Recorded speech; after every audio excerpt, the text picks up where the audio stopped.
All right, sorry, we kind of got cut off there. So I was talking about the volleyball and basketball communities. So yeah, no offense to those communities, but honestly, I was not completely enthralled with my PE experience in middle school.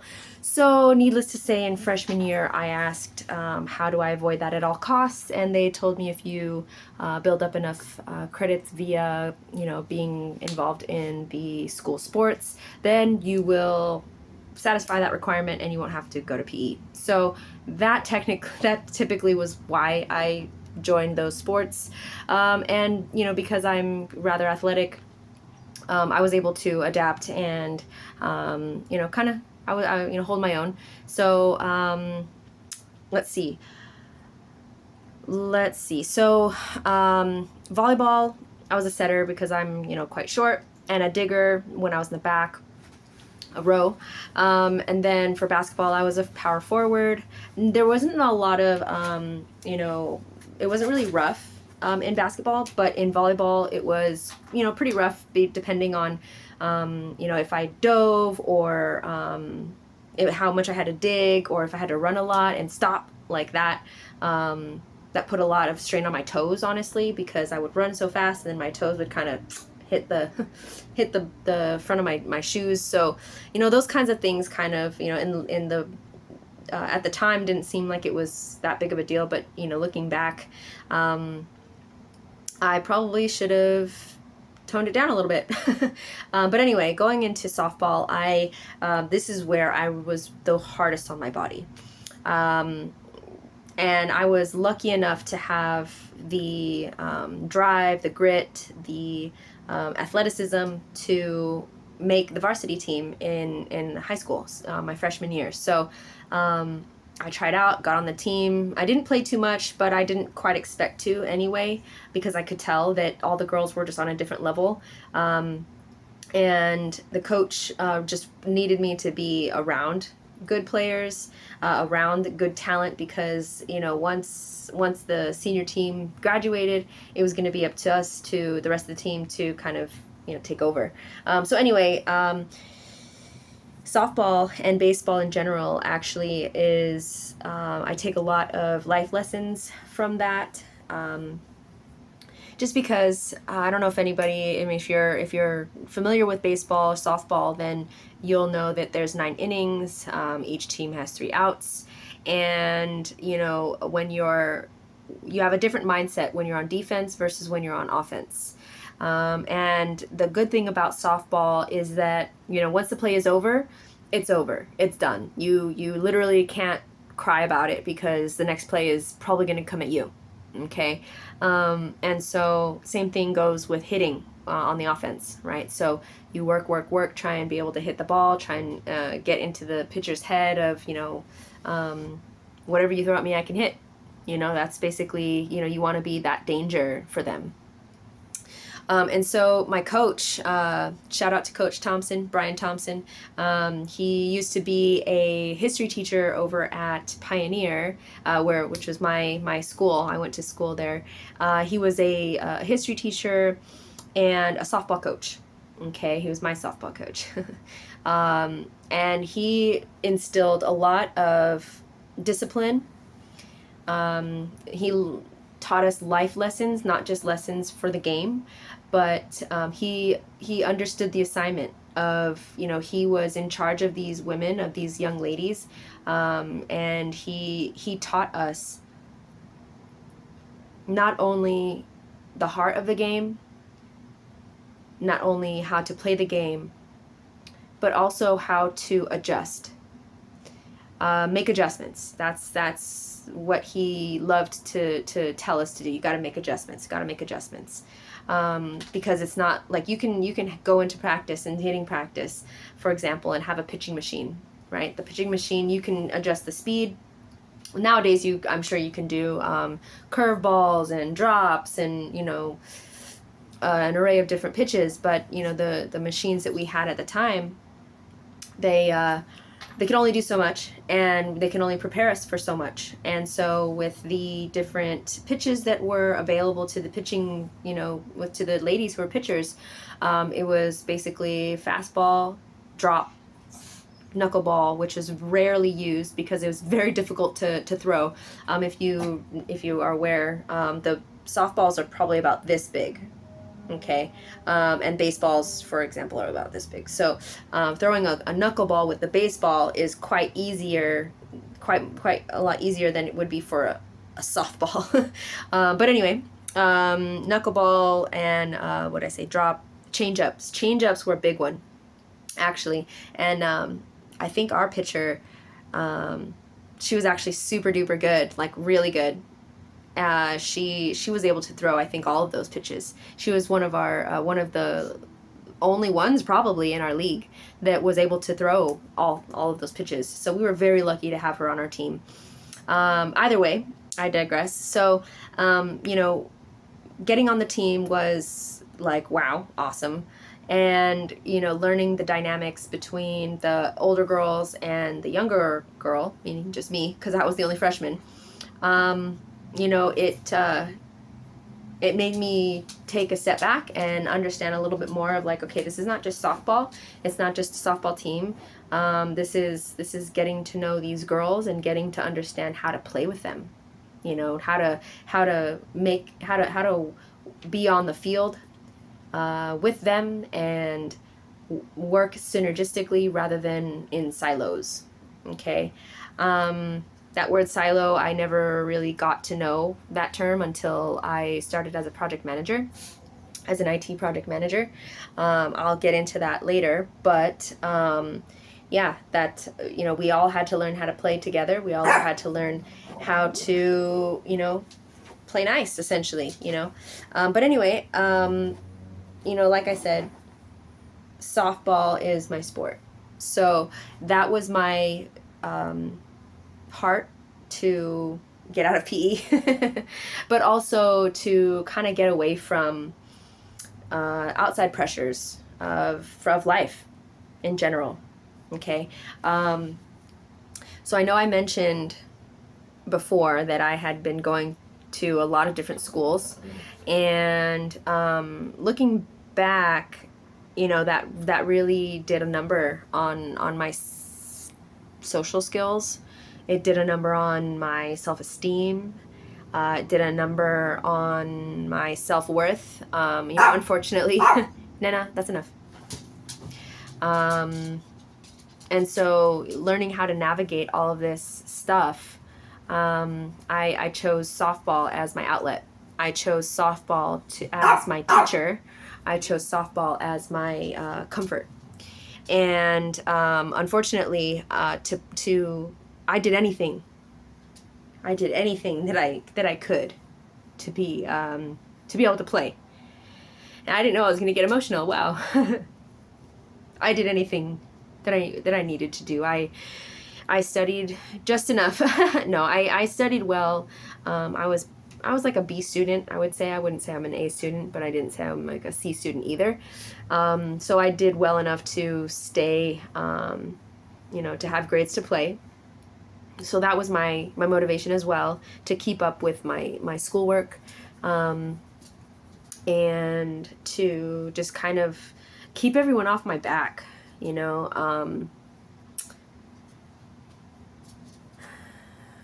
growing up.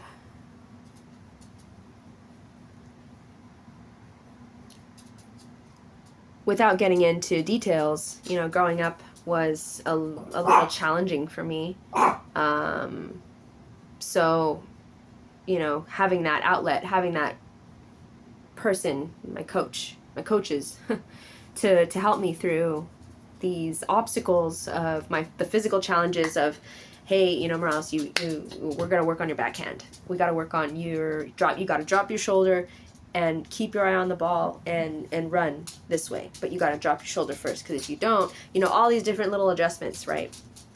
And this is where I'm gonna be kind of grabbing from softball a lot, because and I think that's where I get the whole premise of my channel, of my the way I practice, is because you have to make adjustments. You need to make adjustments, because if you don't, you're going to be insane. You're going to go insane. you're gonna do the same thing and expect a different result, and that's pretty much the definition of insanity, right? So, making those adjustments, understanding the game, understanding your abilities, understanding your weaknesses and challenges, is key. Because if you're blind to that, then you're doing yourself a disservice by not allowing yourself to improve, right? And so I was pretty much a blank slate for my coach. I came from Bobby Sox. I had a lot of bad habits. The hitting coach, I don't want to say he hated me, because that's not any kind of way about it. But I was definitely his problem child for a summer, because I also played summer ball. I played summer ball, fall ball, and then I went right into volleyball, and then basketball, and then softball again. So, like I said, I really put myself through the ringer because I just needed to escape. I needed to be okay, and to be okay for me was sports, because no one could tell me what to do with that, because I knew I was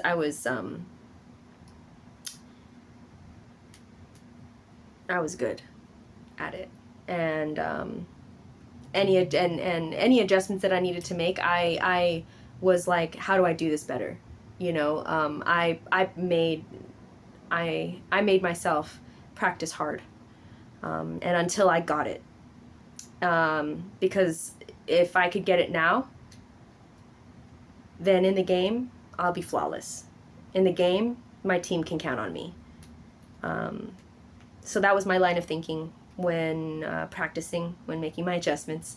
But the concept of making the adjustments can be the example can be made with hitting. Okay, so I always comment on the Giants and stuff like that when I see them play, on how they're getting him in on the inside, or he's hugging the plate, so he's going to get some inside pitches. And obviously I look at the defense to see what they're doing. And so if you have someone like let's say, I'm going to go old school here. If you have someone like Barry Bonds, right? He's a left-handed hitter. Assuming he's not going to make do a home run. Let's go way back before the roid rage, and the roid epidemic there. I'm sure he was a force to be reckoned with, right? And so what they do in baseball is they shift the defense to, let's say, so he was a left-handed hitter, and usually when you are, with your dominant hand, you tend to go that same way. So for a left-handed hitter, when you rope it, when you pull the ball, you would go right down first baseline. With your right-handed hitter, like me, you'd get really on top of it and you rope it down third. Now, knowing that, the pitching staff would then have the pitcher pitch the pitches inside, because you don't want to have all of your defense on one side and then let them hit the ball the other way. So what you do is you pitch them inside and force them to pitch, or force them to hit into the defense. And if you stack your defense on that side, I mean, you're going to smother the ball and you're going to get them out. So that kind of strategy is something that I look at all the time. Making adjustments is not only to the pitching, but it's also to the umpires, right? Thompson, I'm going to refer to him as Thompson because that's how we would all refer to him. And he would always refer to me as Morales. He would always call us by our last name. That's just how it was. And so no disrespect or anything like that. Just letting you guys know. And so Thompson, he one day he pulled me aside because I was getting so upset with the pitches being called, because we had just gone over you have to only swing at strikes. Only swing at strikes. Don't throw your bat at anything other than a strike. And so I took that to heart and I wasn't swinging, but they were getting called strikes. So, but I didn't take that into account, right? And so Thompson took me aside one time and he said, Morales, you have one of the best eyes in the league. And honestly, I think he was just trying to fluff me up a little bit, trying to get me to agree with his plan here. But I'm just going to take it as I had a pretty good eye. But anyway, he said, Morales, you have a really good eye, and but that doesn't mean that, you're calling the game. And I said, what do you mean? And he's like, well, if the umpire says that the strike zone, if this is a strike, then we got to move our strike zone up here. If he's going to be calling that, he better be consistent, right? And I said, well, hell yeah. He's like, okay then. So if he's going to be consistent, it's going to be a consistent strike. And that really changed my perspective on things, because I wasn't calling the game. The other pitcher knew that I was out of the strike zone, but because the umpire was calling it a strike, they kept pitching it. I mean, if it works, why fix it, right? If it works, why change? And so I had to make an adjustment, right? I had to make the adjustment to, one, keep an eye out for that kind of pitch. Two, make sure that my stance was correct, make sure that I was pivoting as much as I could to get around on the ball or whatever it was that I needed to do. And so after that, that kind of made me bloom a little bit, because I took that principle and I ran with it. I was able to make adjustments in the batter's box. I was able to make adjustments on defense. He would make us go through drills to perfect our footwork. What he would call is the fundamentals. The fundamentals of softball is to shuffle and to to field the ball in a way that allows you to throw the ball quickly. And so the way I was fielding the ball in the beginning, my freshman year, was very crude. It was very, inefficient, I'll say. It was very inefficient. It was efficient in the way that I blocked the ball, but it wasn't efficient in the way that I could block the ball or field the ball. See, that's the difference, right? I was blocking the ball. I wasn't fielding the ball. Okay, now fielding the ball is just that. You get the ball, you get it to a point where you can throw it and get the person out. Blocking the ball is what I was doing. I was just making sure it didn't get into the outfield, right? So if they hit it to me, it was almost a sure single, right? Because all they had to do was hit it to me a little bit to the left or a little bit to the right, and all I had, and then I would just block the ball and hope that I was in a position to throw them out. So I think they understood that, and they broke it down. And I say they because it wasn't just Thompson. It was Thompson and a couple of other coaches who really stepped up and helped us understand how to discipline ourselves in order to be great. And, breaking things down, breaking down the strategies in here, and then breaking them down on the field in real life. That really helped a lot. He broke down the shuffle exercise. He broke down short hops. We had one of the most ridiculous drills that we've ever seen. We've never seen any drill like this before. And here comes Thompson. All right, girls, we're going to do something different today. And we're like, oh, okay, here it comes. But did it help? Hell yeah. Did that change our game? Hell yeah. Did it make us feel like we were bosses? Hell yeah. And with that kind of mindset, you feel invincible. You feel like you can do no wrong. And that's exactly what happened that year. The way he showed up, the way he conveyed concepts, the way I personally received those concepts. I don't know if any of the other girls on the team even talk about or think about this, but it's been over 15 years now that I've been out of high school, and I'm still pulling from my experiences there. I to this day, last week, I think I was talking to one of my patients about this coach, right? And so shout out to Brian Thompson.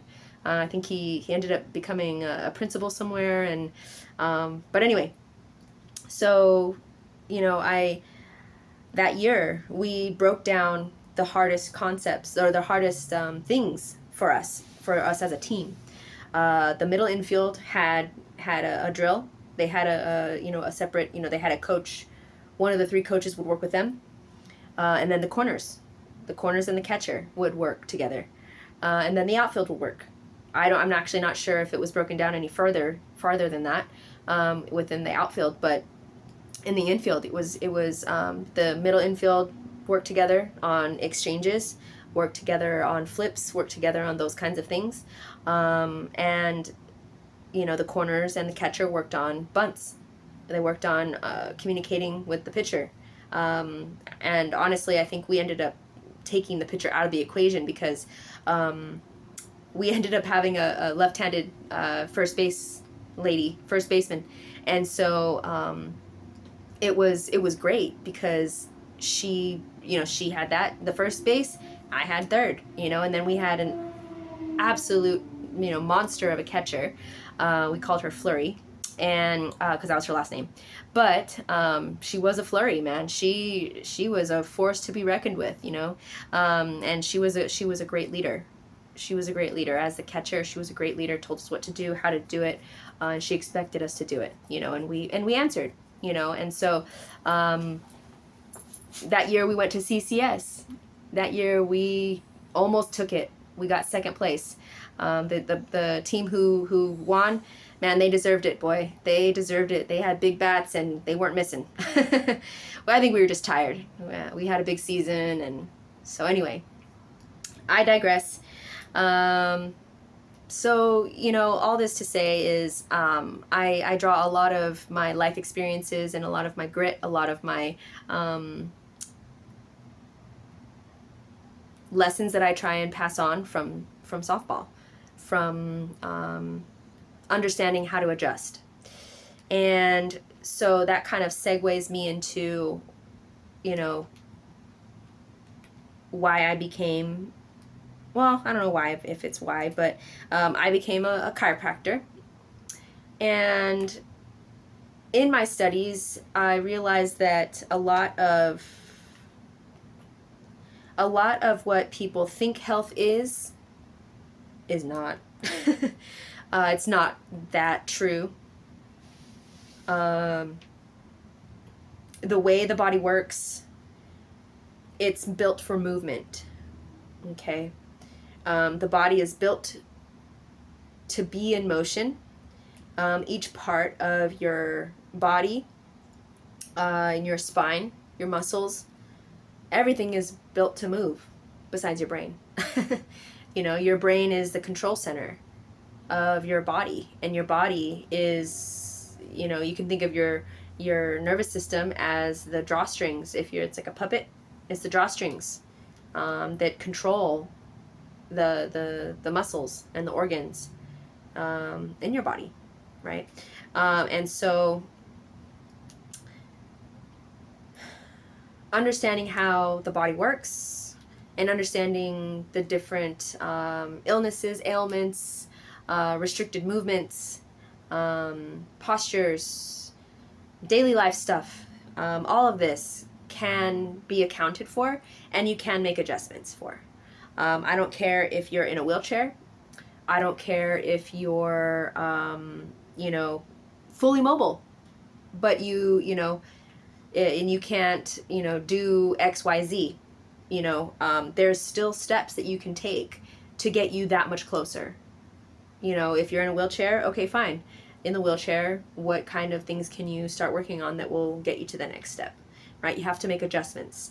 This is, take that with, not with a grain of salt, but, that's a very broad way of saying things, right? Obviously, if someone is a vegetable, I don't want to say, well, there's no excuse, you have to make adjustments, nothing like that. But, I'm assuming the population I'm speaking with, and who will resonate with this, in the physical aspect of things, they'll understand what I'm talking about. I know that you're not going to take it that literally, but I just have to say that. So in my studies of becoming a chiropractor, essentially we needed to learn the body from a single cell to all the way up to this is how Alzheimer's manifests. This is what rabies does to the brain.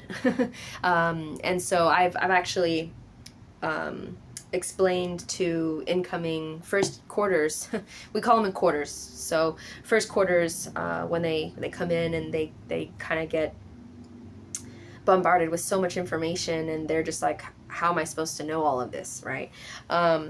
In my fourth quarter, fifth quarter, I'd see them just kind of walk around with like, shoot, like, I don't know if I can do this.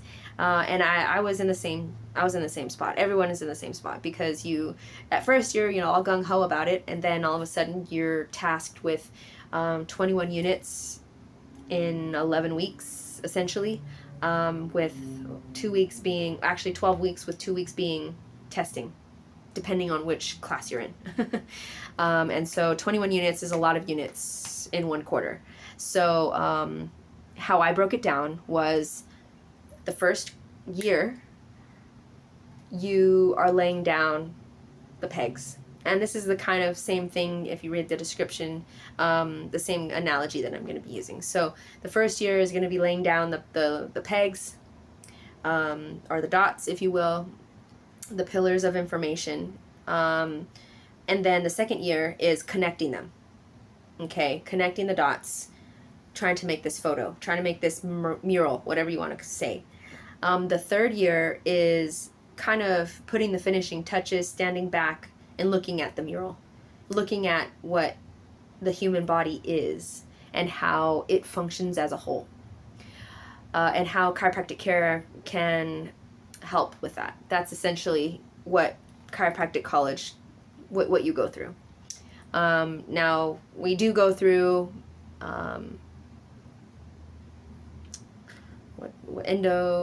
endo, shoot, now I can't remember any of the names, but anyway, we go over the cells, what is a cell. We go over what is a muscle cell, what is a cardiac cell, what is what's the difference between the different kinds of tissues, because that all does make a difference. In the grand scheme of things, to a chiropractor, it might not mean as much as it does to a surgeon, or a cardiac, a cardiologist. But understanding that there are tissue disorders in the world, like Ehlers-Danlos syndrome, Ehlers-Danlos syndrome. That is a syndrome where the elastin, the elastic qualities in whoever has it, they're over stretchy to, and to a point where I think there's someone who can actually like grab their neck and like pull it out and then just do that and it just goes right back. They have Ehlers-Danlos syndrome, or they have, a connective tissue disorder. Now, on the surface, you think, oh, that's pretty cool. It's a party trick, right? It's cool. Well, on the inside, what happens when your valve won't close because it's too elastic? What if you have regurgitation in your heart because it overfills? Because there's the valve, or the chamber it bounces back because it's elastic. It's more elastic than a heart chamber should be, because you have that tissue disorder, right? And then you have, disorders of other disorders such as psoriasis, neurofibromatosis, things like that, that chiropractors should probably be aware of. We can't fix it. There's no way to adjust, the second vertebra and then all of it's going to be gone. Like, there's nothing that can happen that will take that away, because that's a genetic thing. That's something that's a systemic thing. But understanding that as a chiropractor, I would need to know that, right? I would need to understand that, because if I, try to adjust someone who is And even on the other side of the spectrum, if you had something like a bone hardening, or like a joint hardening disease such as ankylosing spondylitis, which is a long word for certain joints of the spine, synovial joints of the spine, if my memory serves, they end up turning into, they start to harden, and that creates a lot of pain. It creates, immobility, decreased range of motion, and unfortunately, the population that is most affected are males. And so, I've actually had a patient that I diagnosed with ankylosing spondylitis, and no one else understood. Not understood that they didn't. It's not that they didn't understand what to look for. It's that it wasn't at the top of their list. And so, luckily, I was just thinking about this, and I'm just like, there's something not right. Something is not right about this, because, getting adjusted shouldn't hurt this bad.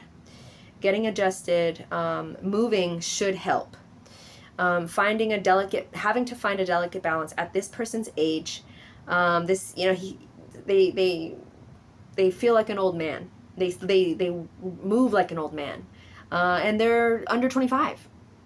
And that's not right, so my intuition was, something's not right, what's going on? So I looked at his labs, and sure enough, there was a note from their old MD, their old doctor. It might have been a nurse practitioner who made the note. But either way, someone made the note in his file saying we should probably look into any kind of disorders that there might be.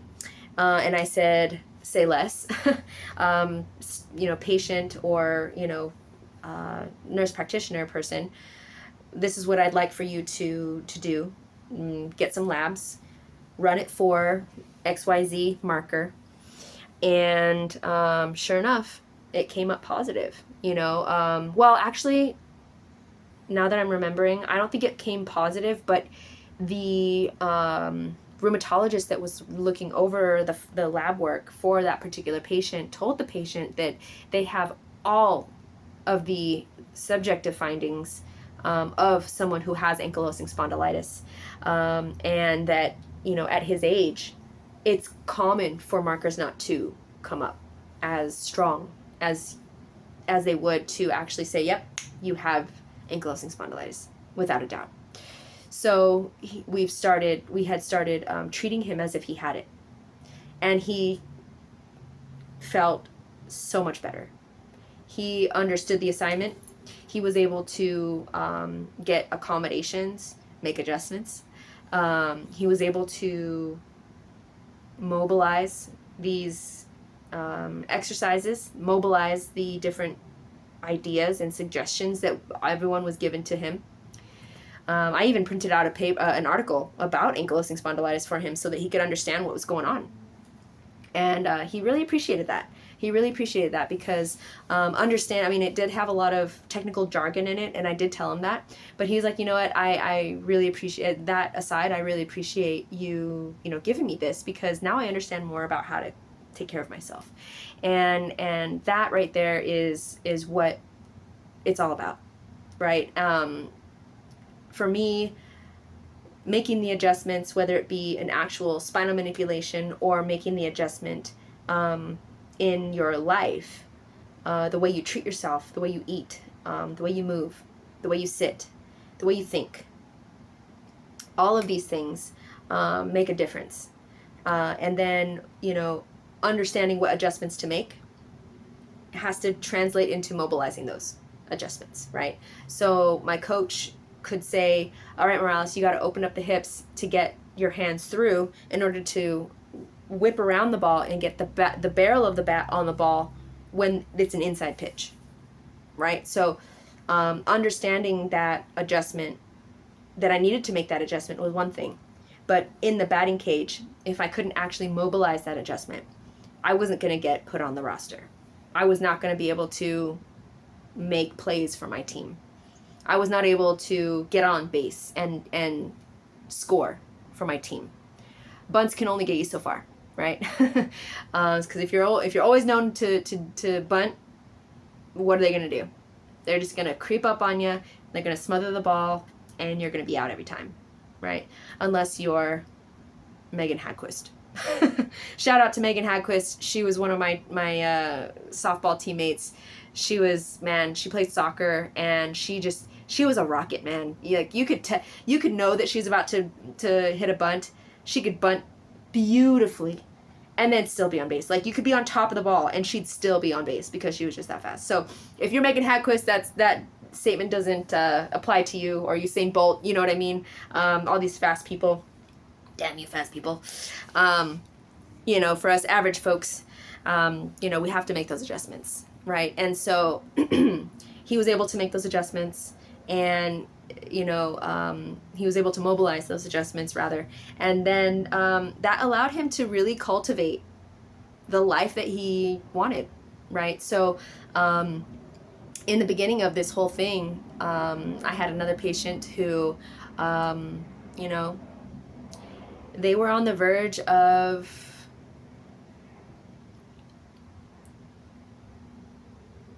the unspeakable. They were on the verge. Like, literally. It's gonna get pretty serious right now, but they came in and they had to do a questionnaire. It was just part of the intake for the office that I was at. Part of the intake, and he scored pretty high on it. And I said, whoa, wait a minute, red flag. Okay, what's going on? I'm not a psychologist. I'm not a, psychotherapist. I'm not, anyone who would have any clinical gems to say about this. However, I can't let you leave, right? I can't let you leave understanding that this is this is in your mind, right? And so they were able to open up about whatever it was that they needed to.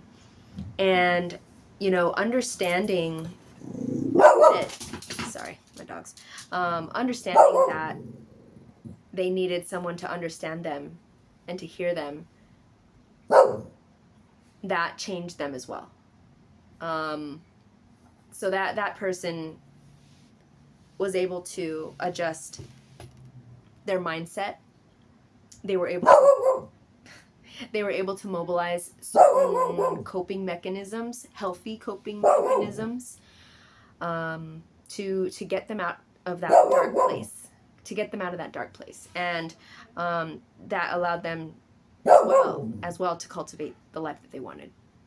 So this, concept of adjust, mobilize, cultivate movement, it's not only in the way of chiropractic care. It's not only in the way of moving your body. Okay, it's also a concept that is super very important to me, because I've used this since high school to get through and to level up in my life. And so, I don't know where else I want to go from here as far as the podcast goes.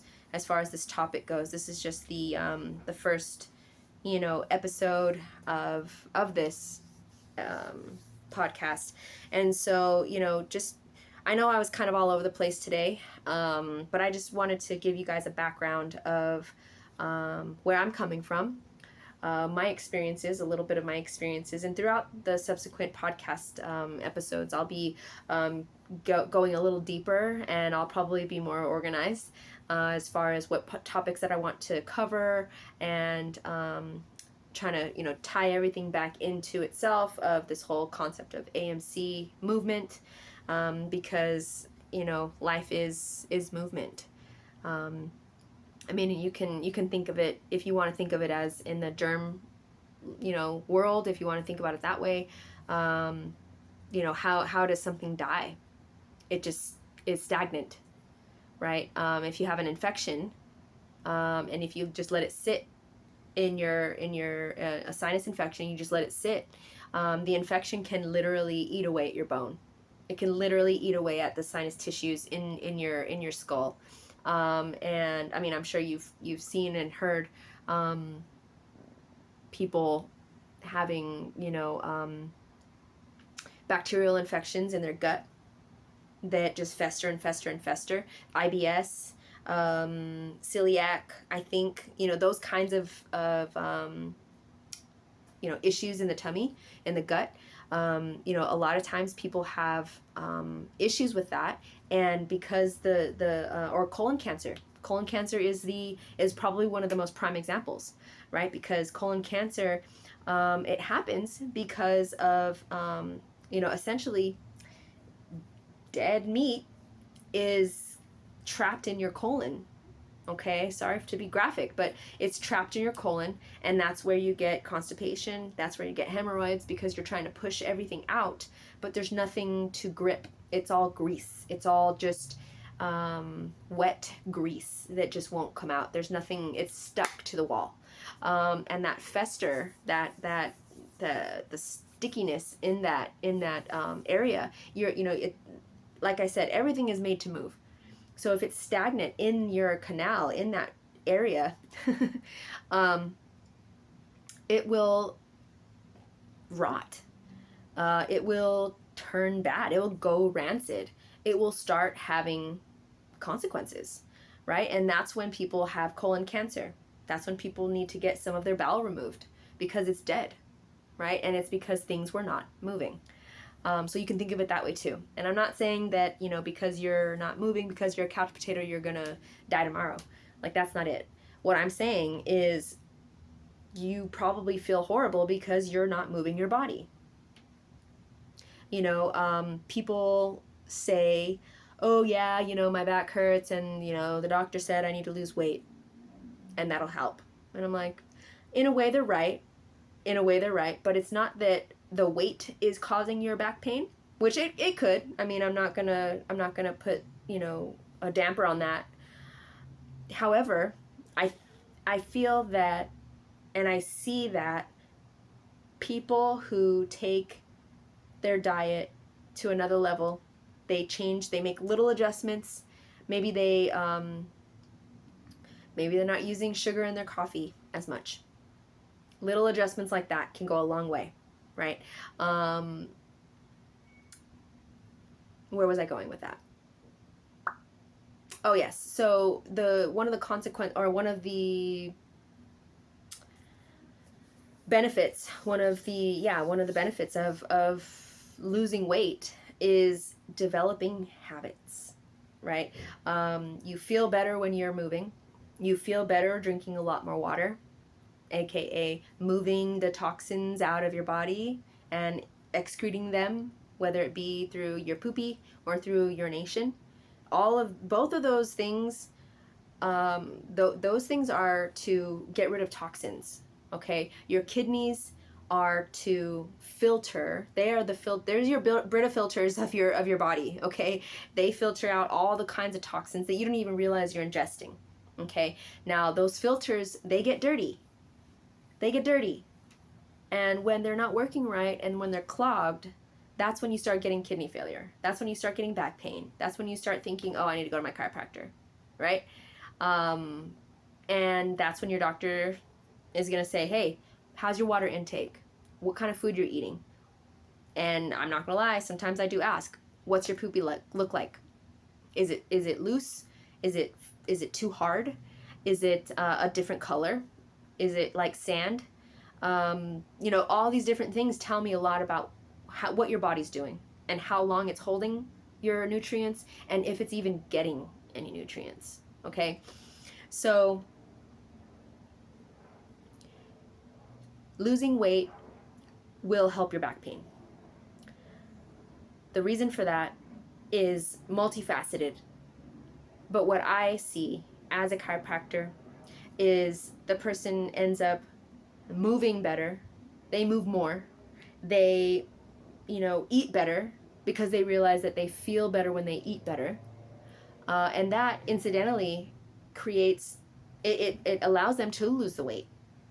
So in a way, they're fixing one problem and they're fixing a problem, and the benefit is no pain. And as a chiropractor, I love seeing that stuff. I really love seeing it, because as a chiropractor, what I'm supposed to do is make sure that the joints of the spine are moving in within the degrees that are allowed in each part of the spine. Okay, so in the cervical spine, thoracic spine, and your lumbar spine, and even in your hips, and your pelvis, and your sacrum, those have a certain degree of movement and a certain degree of rotation and all that, extension. It has a certain degree that it should be able to do. It's not a cookie cutter, thing. Like everyone should be able to bend back 10 degrees or 15 degrees or whatever it may be. That's not it. For this person, are they able to move any farther? That's up to, me to unlock. I test the joints to see how much further I can go. I check range of motion to see where the restrictions are. And then it's up to me to adjust them. And then it's up to the patient to mobilize all these different exercises and stretches in order to keep and stabilize that part of your body. And that will allow you to then do what you need to do, cultivate the life you want. And so if that means telling you that you need to lose weight and telling you that, getting in the pool and walking around for 20 minutes is good enough, rather than, someone else telling you, well, you need to run 2 miles every day. If you don't, then, I don't know what to tell you. It's like, well, no, I'm not gonna tell someone, if they can't swim, I'm not gonna tell them to go in the pool. If they don't like broccoli, I'm not gonna say, oh, you gotta eat broccoli. You gotta eat broccoli. That's the only way to get healthy. No. There's certain ways to get around that kind of stuff. Personally, I don't like mushrooms. Personally, I don't like asparagus. Personally, I don't like peas. Okay? So those spinach, okay? It feels weird. It's just the textures. It's just weird. Okay? And I'm not going to eat it unless it's buried in stuff. So, you kind of have to work with what you got. You have to adjust to the umpire, right? You have to adjust to the umpire. If I say, yep, mushrooms are healthy, but I don't want it. Yep, that looked like a strike, but I'm going to call it a ball. What are you going to do? You're not going to force the umpire to say, oh, that was a strike. Like, you can't do that. So what I do is I adjust. I adjust the mindset a little bit. I open up a little bit the blinders, okay, to let people understand that there is wiggle room. You are in control. But you have to do it. I'm here to help you understand what adjustments to make and to literally adjust your spine, make spinal manipulations to give you that range of motion. But then it's up to you to actually mobilize the stretches, mobilize the strength training, mobilize the habits. And then, it's surprising what you can do when you're not in pain, right? I had a patient from before. They're they're studying, and but they study like this, on a high counter, and they're doing this all day, writing. And while I understand that everyone has their own way of writing, their own way of studying, and I respect that, it would be really good for you to make some adjustments on that, right? I mean, who would be comfortable like this writing all day long, right? And then they come in with some shoulder pain and neck pain, right? And so, I mean, what am I supposed to do, right? I can't go over there and tell them, hey, okay, you got to move your desk down a little bit low. No. I'm going to adjust them. I'm going to tell them how to take care of their muscles. And then I'm going to suggest and offer these different adjustments that they can make at their house or wherever they're studying. And then it's up to them to actually mobilize it, right? I've had some success with that person. They were able to get some good studying done. And I said, hey, it's imagine that, not being in pain and being able to study, huh? You can concentrate a lot more when you're not in pain, when you're not worried about something going to spasm, right? I hear this all the time from people Oh, I wanted to do this exercise, I wanted to go to the gym, but I was scared to because I didn't want to go into spasm. Or every time I do this one exercise I go into spasm, and I don't want to do that anymore, so I don't work out. It's like, so you're taking away that mobilizing exercise because you're scared to get hurt. And I understand that. But to me, as someone who helps people kind of get over that, I kind of don't see it as an excuse. I do to a certain extent, but when you know better, you do better, right? And so that, I think, is another part of how I practice. Is once you know better, you should probably do better, right? Because at that point, there's really no excuse for you to not do better, right? Unless there's some extenuating circumstance, in which, of course, everyone will be quite understanding.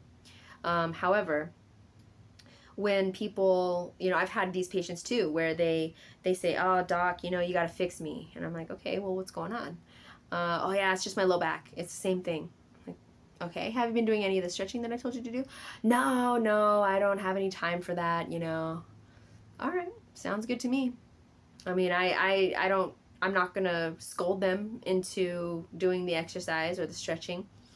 But I will kind of remind them gently that, hey, if you did these exercises, you wouldn't have this pain as much. Just telling you. Okay? I love seeing you, but, to see you in pain, in this much pain, it's hurtful. It sucks, especially when I can see what the problem is, and you do too, but you don't want to change it, right? You're not making the adjustments that you need to make in order to cultivate the life you want. And when people are like that, all I can do is put on a smile and say, "All right, well, I'll see you in a couple days. Here's some BioFreeze." And so I don't want to say they're a lost cause, but until they make the adjustments, there's not really a lot that I can do. Okay? Because you can bring a horse to water, but you can't make it drink, right? You can kind of shove it in the water, but I mean, it's probably just going to sit there. It's not going to actually drink. So, and I'm not in the business of making people do what they don't want to do, because I don't want to be told, I don't want to be forced to do anything that I don't want to do either. So, and things like that, it works a lot better when you want to do it. When I know there's mushrooms in a dish, I'll make the adjustment. I'll put some sauce on it. I'll stuff it into something and then eat it. I'll make the adjustments, because I know it's healthy for me. I know it's good for me. It might not taste good. It might be slimy. But I know it's good for me. Doing the exercises, it might hurt. It might suck. But it's going to be good for you. And I've heard it multiple times. "Hey, that exercise you gave me, it's working. Awesome. Keep it up. Let me know if you have any questions. Let me know if you need a progression exercise. Maybe if it's getting too easy for you, let me know.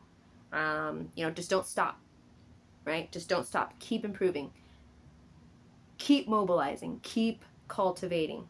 Because each door that you're able to open leads to new opportunities that you didn't even think were available, because that door was closed to you, because you didn't make the adjustments before. You didn't mobilize those different ideas before. And the reward is for you to open up to a whole new world. A world that you cultivate. A world that you want. And that is pretty much what I'm about. Right? Because making the adjustments in softball, making the adjustments in the batter's box, allowed me more playing time. I was the only third base. I was the only third base on the team. Oh. I had a backup, but unfortunately, they didn't really get to play too much because I dominated because I made the adjustments. I paid attention in school. I made him go over stuff sometimes.